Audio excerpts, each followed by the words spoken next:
नमस्कार, 824 देख रहे हैं आप और मैं हूं आपके साथ तान्या सिंह।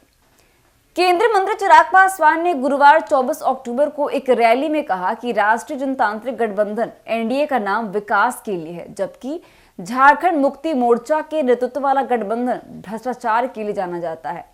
उन्होंने कहा कि राज्य में होने वाले विधानसभा चुनाव में जनता को विकास और भ्रष्टाचार में से एक को चुनना होगा।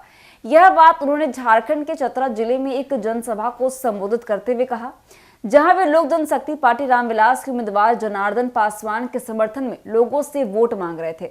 जनार्दन पासवान ने उसी दिन चतरा विधानसभा सीट से अपना नामांकन पत्र दाखिल किया है।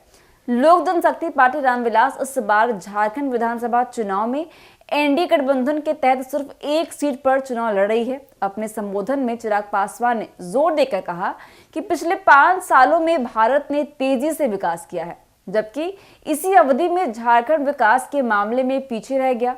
उन्होंने कहा कि झारखंड के मुख्यमंत्री का भ्रष्टाचार के आरोपों में जेल जाना राज्य के लिए शर्मनाक है। पासवान ने जनता को यह संदेश दिया कि एक तरफ मोदी सरकार के विकास कार्यों की चर्चा हो रही है, तो दूसरी ओर झारखंड में हेमंत सोरेन की सरकार के भ्रष्टाचार की बातें भी हो रही हैं। उनका मानना है कि इस बार का चुनाव लोगों के लिए विकास और भ्रष्टाचार के बीच चुनाव करने का मौका है। उन्होंने कहा कि मुझे नहीं लगता कि जनता के लिए यह कोई कठिन विकल्प है। लोग निश्चित रूप से विकास का समर्थन करेंगे। उन्होंने मतदाताओं से आग्रह किया कि वे लोक जनशक्ति पार्टी के उम्मीदवार को वोट दें।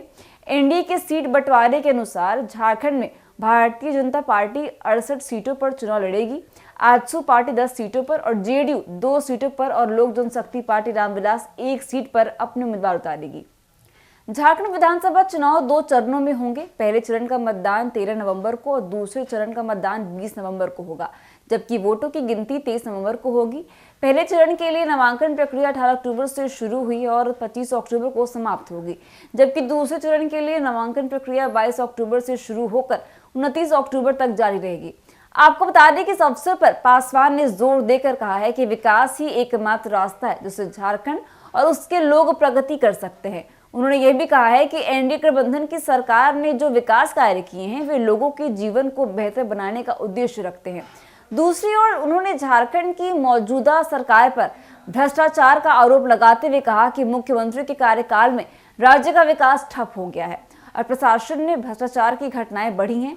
पासवान ने जनता से अपील की कि वे उन उम्मीदवारों को चुनें जो विकास के प्रति समर्पित हैं और राज्य के हित में काम करेंगे। आगे उन्होंने कहा कि झारखंड के लोगों के पास एक शानदार मौका है कि वे ऐसे नेता का चुनाव करें जो भ्रष्टाचार से दूर रहते हुए केवल राज्य के विकास पर ध्यान केंद्रित करे। तो फिलहाल के लिए बस इतना ही। ऐसी तमाम खबरों के लिए देखते रहिए 824। धन्यवाद।